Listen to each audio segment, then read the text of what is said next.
Павлодар мен Теміртаулық командалар арасындағы матчтың қызықты әрі тартысты өтетінін жанкүйерлердің басым көпшілігі алдын ала болжаған болатын.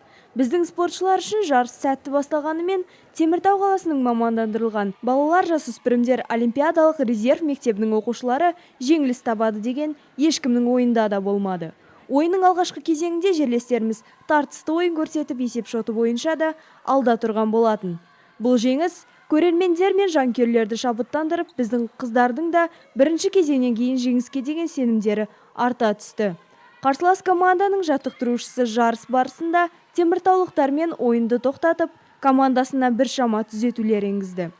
Осыдан кейін қарсылас команда жылдамдықтарын арттырып, 1-1 есебімен есепшотын теңестірді.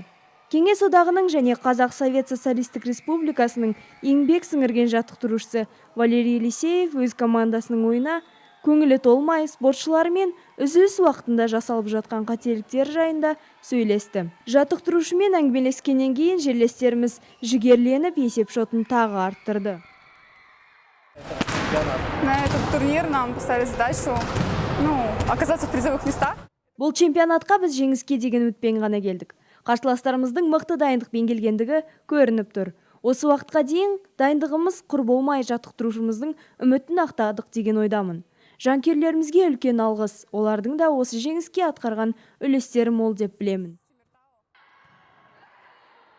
Павлодарлық команда чемпионаттың көшбасшылары болғандықтан жеңісті қолдан белгілері келмеді.